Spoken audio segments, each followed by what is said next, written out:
Welcome back to the video series on the Play framework using Scala. We left off in the last video at the point where we had a login page that would send an AJAX request with a fetch to validate a login. And it displays properly and it sends it properly, and we even get this login message telling us that it failed if they type in something wrong. What we don't have is the code to handle what happens if it is correct. So, what is that we're supposed to do?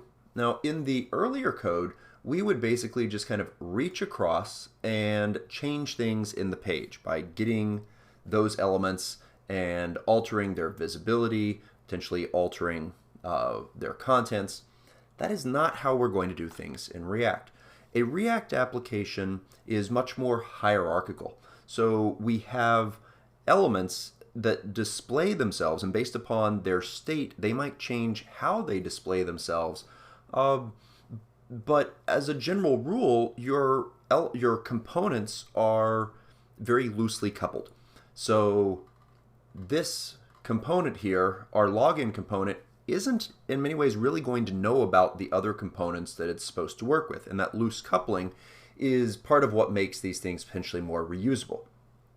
It turns out we actually don't want this login component to be the main thing that's popped up. So right now here we're just putting a login component. We don't want that. We actually want a parent to the login component, and that parent could either be the login. In fact, when it first displays, it will be the login, or it could be the task list version that we want to see. So let's go ahead and let's create another component. So we'll make a class version 4 main component. Nice long name so that we can't confuse things. Okay, so we extend our component, and the render for this, now to start off, all I'm going to do is I am just going to make this give us back a login component and no properties, no children. Right now our login component doesn't use any properties.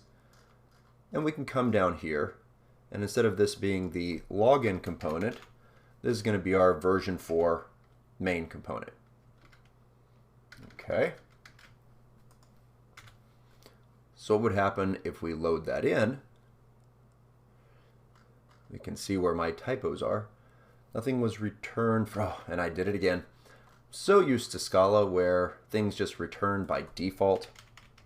There we go. But in JavaScript, they don't. Okay.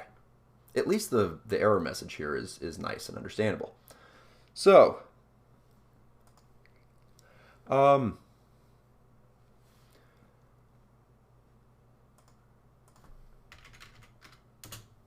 logged in. I actually gave it the right information, wrong information. It's still working. It's doing kind of what we want. What we need to have happen is when the login is successful down here, we need to somehow tell it to use a different display.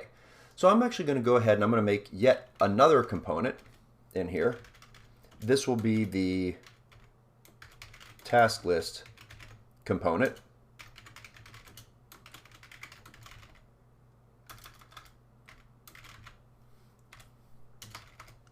And just to keep things simple, right now I'm just going to give it a render that makes a little div that has no properties, and its child will just be the string task list. That way we'll actually know if it's there. And let's make actually return, and let's spell render properly. Okay, so this doesn't do much of anything, but it will display the idea that there's a task list. That way we can make it so that a proper login would go there. Now how are we going to do that? So Right now, all this renders is that. And really what this should do is if we're logged in, it should show the task list. And if we're not logged in, it should give us the login component.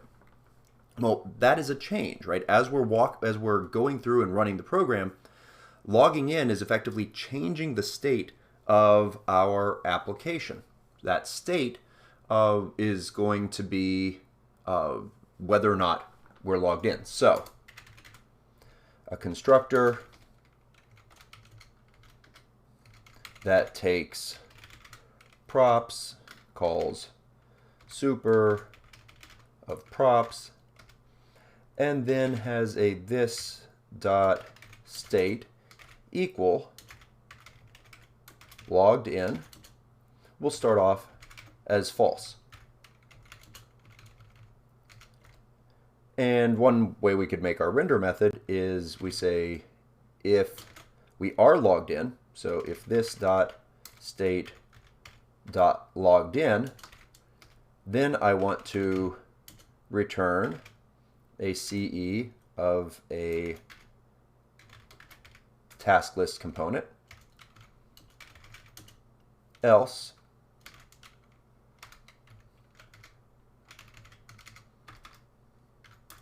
let's return the login component.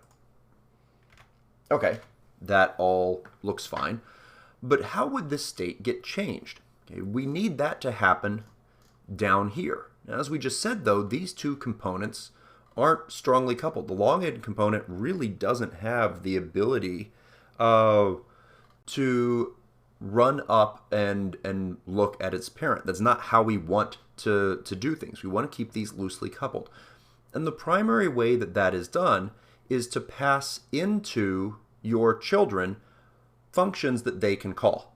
Okay, so when we build the login component, right now we don't have any props here. We're going to pass in some props, and one of them is going to be, actually let's call it a do login. And that is going to be a function that let's see, which it's the thing that's actually going to make our login happen. Sure. And that should be a this dot to make it happy. I could probably actually just set the state right here if I wanted to. Let's try that. This dot set state of logged in to be true.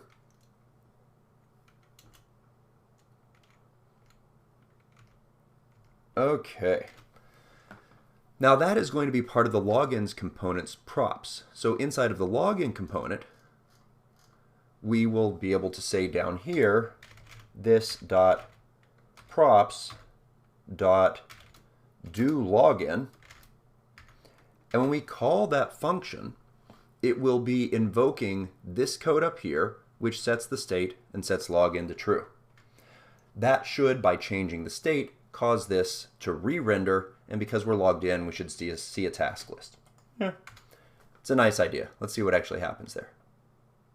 Okay, so first let's make sure I didn't break anything. Okay, didn't break that there. There we go. We went to a task list. Okay, so we have that level of functionality. We're able to change the display, and we do it by passing a function. And once again, the goal here of our components is these things should be flexible. The login component doesn't care what its parent is, and it doesn't refer directly to its parent. It doesn't have to make calls on its parent. It is a responsibility of the parent to pass in a function that should be called on login. Any function at once. That function can do anything that we want it to. In this case, all it's doing is changing the state to make it so the rendering goes the way that we want.